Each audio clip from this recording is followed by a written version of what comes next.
Fala aí, Patrick. Quantos anos tu ganhou teu primeiro gibi? Com quantos anos? 6. 6. Qual? Super Aventuras Marvel 20. Eu estava na praia de Quintão. Praia de Quintão. Em Nosso litoral gaúcho. Na época não era chocolatão, mas ainda assim eu me incomodei porque eu não tinha mais com quem brincar. Aquelas chuvas terríveis. Aí foi a minha primeira história com Demolidor, Elektra assassinando, ou termina o gibi, a história dessa forma, ela assassinando Ben Urich, desenho do Frank Miller. X-Men, fase de John Byrne e Chris Claremont, com a saga do Proteus.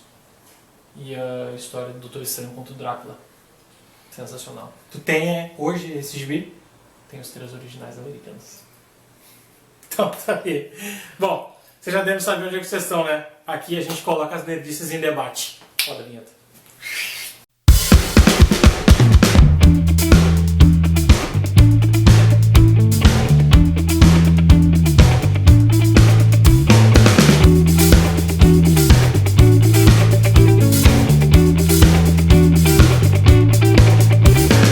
Beleza. Bom, falaremos hoje então de publicações da Panini, né? Não só da Panini, mas as publicações no formato, que é uma coisa que a gente discute sempre, né? Sim. Que é a questão dos quadrinhos serem relegados à cultura nerd, quando na verdade ele pode ser aproveitado até como o primeiro contato de leitura com o público infanto-juvenil. Exatamente. O público infantil e infanto-juvenil. Por quê? Porque quando vai para a escola, eles aprendem a ler aquelas coisinhas de livro didático, né? Sim. Então, algumas historinhas ali, exato, alguma coisa, né? Uma figura, um continho e tal. Mas os pais eles perderam um pouco desse contato em virtude da digitalização.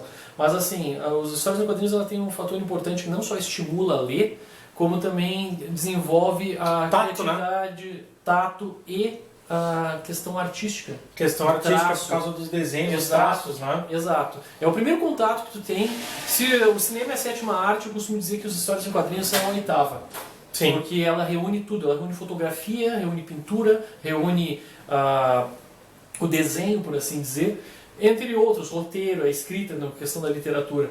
Mas assim, nós vamos falar de alguns lançamentos. O que eu queria começar é fazer um manifesto gaúcho em virtude da Manifesto Farroupilha. Não é para começar uma guerrilha por causa disso, mas é para tentar abrir a cabeça dos editores de por que relegar o nosso estado e alguns outros lugares, que talvez não seja só aqui, não é mérito só nosso, a trazer para nós coisas tão atrasadas. Por exemplo, a Salvat. A editora Salvat está fazendo um trabalho primoroso, que é reunindo as melhores histórias da Marvel numa coleção de 60 volumes, que aqui nós estamos na 32, enquanto que lá em cima nós Qual que é a atual? A atual, Isso é mensal? Ela é quinzenal. Quinzenal. Não é uma coleção barata. Ela começou com R$32. Primeiro R$9,90, R$19,90, daí foi para R$32,90. Agora ela já custa R$34,90. Sim. Sendo que o anúncio ela não dizia que aumentaria além disso. Então, assim, tu vai deixar o teu orçamento já com R$35 morto, 70 no mês morto. E a qualidade que ela sai é ótima. As histórias são completas, fechadas, tem um prefácio, tem um pós-fácio, e assim, ela situa onde é que se passa a história para quem não acompanha a cronologia. São grandes obras, Planeta Hulk 1 e 2, tem Guerra das Armaduras, tem histórias clássicas e histórias não tão antigas, que já foram publicadas, algumas até pela Panini, algumas inéditas no Brasil, algumas retraduzidas, Guerras Secretas 1 e 2, Vingadores Eternamente. Mas assim, respondendo a tua pergunta, a última que saiu aqui foi Quem é o Pantera Negra. Sim. Né, que é uma fase do John Romita Jr. E qual o número? Essa daí tinha sido a 29 ou a 30, se não me engano. Sim. Nós estamos nessa faixa, tá? E ela sai aqui e tem uma outra coleção da Salvat saindo que não chegou aqui. Ela só chega através de uma livraria. Não tem problema dizer, eu acredito, porque é a Livraria Cultura, que só tem uma em Porto Alegre, Sim. que recebe material direto de São Paulo. Ela não tem uma distribuição, é uma distribuição setorizada. Entendi. Eu não entendo o porquê que isso acontece. Até pra gente não perder esse gancho, a própria Livraria Cultura e outras grandes livrarias que nós temos aqui em Porto Alegre e no estado, elas têm um sistema diferente, né? Exato. Das bancas. Sim, por isso que a gente tem essa dificuldade de encontrar na banca e dificuldade pouco menor de encontrar nessas maiores, né? Sim, porque como elas são uma franquia, elas acabam recebendo dentro da sua distribuição entre lojas, elas conseguem ser parte da distribuição setorizada, ok, que é um lançamento diferenciado da própria editora, que só faz alguns lançamentos para lojas e livrarias especializadas, mas essa coleção ela sai em bancas em São Paulo e aqui ela não chegou ainda. Que daí se reúne a maior coleção, os maiores heróis da Terra, que é a segunda coleção da Salvat. Já está no número 10 ou 11 lá pra cima e aqui não chegou nenhuma. E nessa linha, ela é em conta, por assim dizer, porque é uma história completa. Sim. Tá? São títulos inéditos, a maioria é títulos inéditos dentro dessa coleção, dessa segunda coleção. A primeira coleção da Marvel ela é capa preta, a segunda é uma capa vermelha. Né, da capa dura, brochura, muito lindo. Sim. Mesmo valor. Então assim, tu já deixa R$140 praticamente, porque é o mesmo preço, né? Não, e o que acontece também que a gente vê, por exemplo, já está no 11 lá em São Paulo e aqui não saiu nem o primeiro ainda. Exato. Daqui a pouco chega aqui pra gente o 5, o 6. Começa a sair fora de ordem. Começa a sair fora de ordem, né? Essa primeira coleção, ela está saindo fora de ordem aqui. Uhum. Ela sai, porque tu monta a litografia, depois quando tu põe na estante, ela monta uma figura desenhada por um grande artista. Nessa primeira coleção, o Gabriel Delotto, e na segunda coleção, eu não quero mentir, mas eu acho que é o Isaac Ribid. Acho, me corrijam, por favor. E a terceira coleção que está saindo, mas essa sai em ordem, que acho que seguiu os passos da Salvat, é a coleção completa do Star Wars. São 70 volumes, ela começou quinzenal, daí depois ela passou a ser semanal, dependendo da fase. Ela publicou toda a fase da Marvel e está publicando toda a fase da Dark Horse. Mas é uma coleção também que é cara. Sim. Aí, qual o valor? R$ 37,99 cada agora. O primeiro foi R$ 9,90, o segundo R$ 19,90, o terceiro, a partir do terceiro, já foi aumentando. Então, é uma coleção que o cara vai fazer, o cara quer levar até o fim. Claro. Mas aí tu tem medo que, nas bancas está vindo pouca quantidade. E daqui a pouco não aparece, ou de repente assim, muita gente, né, e eu acho que a gente está numa mídia digital, a gente está chegando nas pessoas através de uma mídia digital e hoje isso tem tirado um pouco o lucro das bancas, tem tirado um pouco o foco das bancas, né? Só que eu acho que é uma mídia diferente, o gibi é uma mídia diferente que deve ser aproveitado ainda, mesmo em 2015. Claro. Né? Então assim, tem essa própria questão da coleção. Quando a gente vai fazer uma coleção aqui em Porto Alegre, a gente está falando de Porto Alegre, vocês a partir já nos acompanham, vocês já nos conhecem. Aqui em Porto Alegre a gente sofre isso. Né? E para o interior do estado, então, é pior a questão. Exato. Então a gente fica com aquele medo, eu vou comprar, mas será que eu vou conseguir comprar o resto?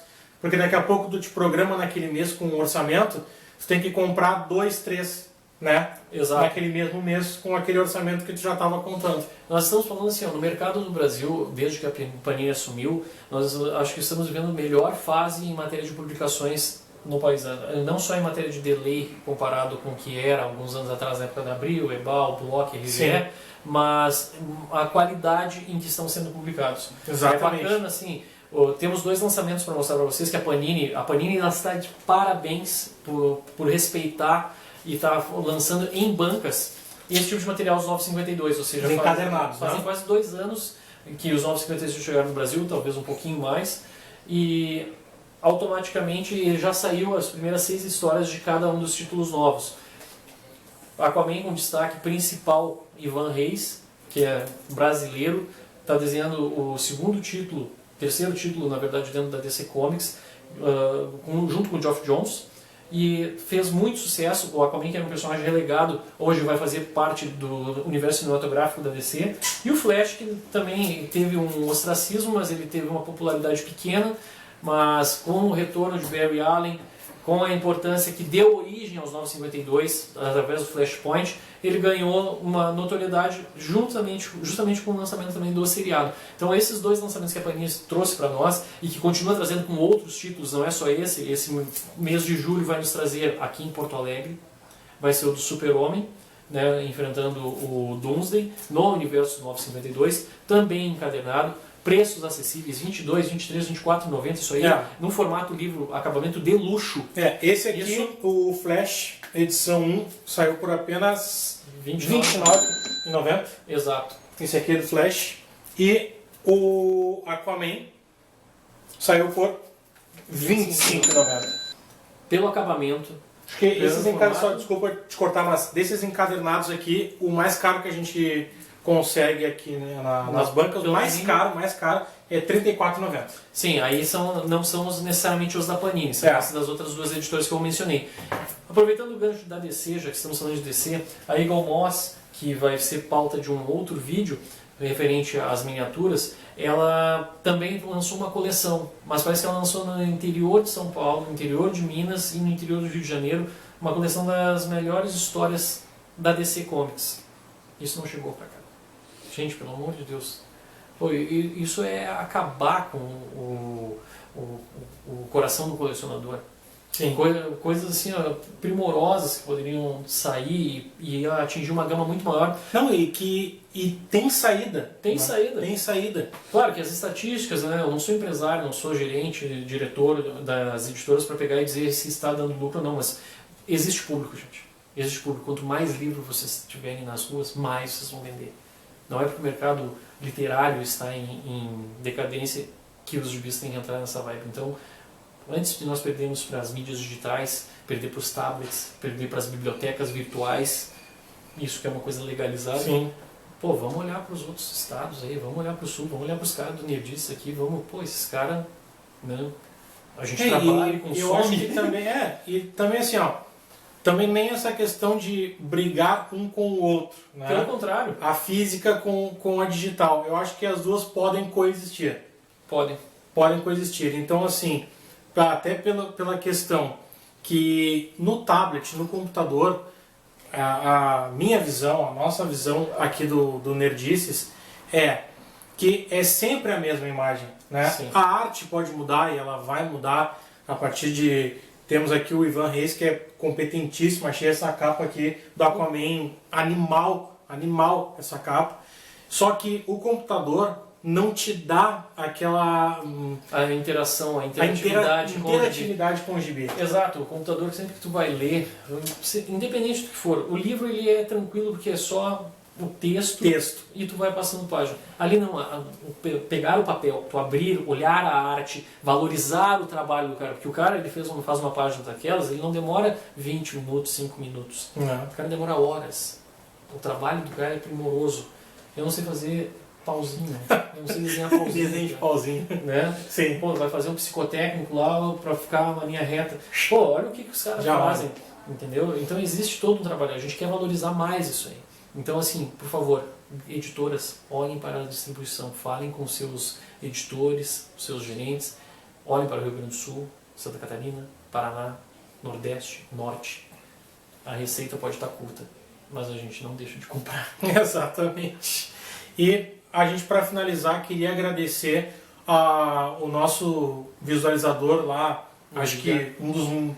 Mais incentivadores, maiores incentivadores. Os maiores incentivadores aqui do nosso trabalho, que é o Edgar, que ele comentou sobre... O vídeo do Kingsman. O vídeo do Kingsman, exatamente. Disse que saiu realmente no Brasil, tu tinha dito que não sabia. Exato. Né? Saiu pela editora... Foi pela própria Panini, ela saiu nesse formato que eu mencionei antes, que é a distribuição setorizada. Saiu diretamente em livraria ou casa especializada. Não foi para as bancas. Não foi para as bancas. Existem títulos que até depois de um ano e pouquinho, ele acaba indo para as bancas, conforme a venda. Sim. Mas, pô, tem uma coisa muito legal que a Panini faz, que é lançar as sagas fechadas.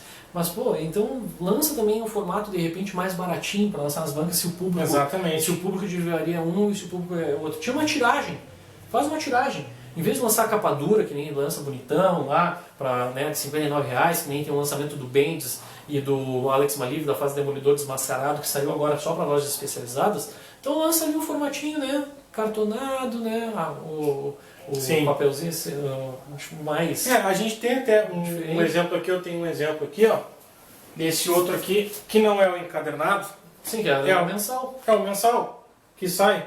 Aqui, olha só, o site já está anunciando que saiu a 3. Saiu a número 3, essa aqui. Essa aqui é a primeira do mês de junho, só que saiu... Aqui pra nós é junho. Ela foi lançada aqui em junho, mas ela foi lançada em maio. Exatamente. Por que desse atraso? A 2 não chegou até agora, nós estamos... Estou esperando a 2. E a 3 já está anunciando, tem até a capa. Já tem até a capa, Não, mas e outra coisa que eu queria dizer também, que assim, esse material aqui também é de bastante qualidade. Claro. Esse exemplar aqui custa R$11,90.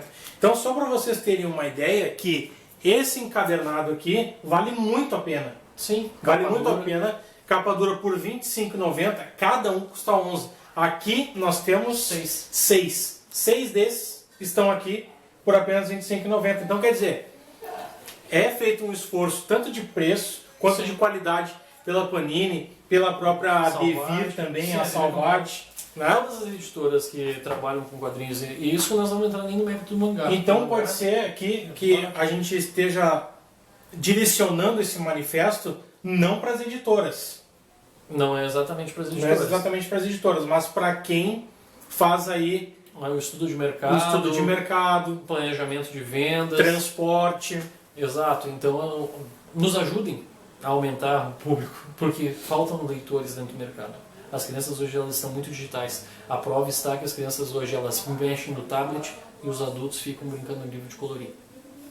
Se inverteu. Fica aí nosso manifesto de bom grado. Esperamos que a Panini, Salvat e Golmoss não levem a mal. Pelo contrário, continuem publicando, nós queremos continuar consumindo. E se vocês concordam, discordam, deixem suas opiniões, mandem, como nós gostamos de dizer. Isso nós ficamos fazendo disso e vocês criam o debate. Isso. Certo? Coloquem aqui nos comentários, né, que publicação que vocês gostariam de ver mais cedo aqui no Rio Grande do Sul para vocês que são gaúchos. E para vocês que são de São Paulo, que a gente sabe que é um país à parte, também nos ajudem fazendo, né, de repente, uma comunidade, fazendo algum tipo de estudo. Porque assim, aqui tem bastante mercado, a gente gosta de quadrinhos tanto quanto vocês. E a gente quer mostrar aqui no canal, fazer conteúdo também. Então a gente vai deixar aqui embaixo o site nerdicesindebate.wordpress.com, onde lá vocês conseguem ter uma leitura, tem também os nossos vídeos, a gente também coloca lá no blog, certo? Inscrevam-se no canal, não percam nenhum vídeo que a gente coloca aqui e deem o dedão para cima, o joinha e... caso não, coloquem para baixo também, que também nos ajuda a sempre melhorar o nosso conteúdo. É isso? É isso. Valeu. Quadrinho sempre. Abraço.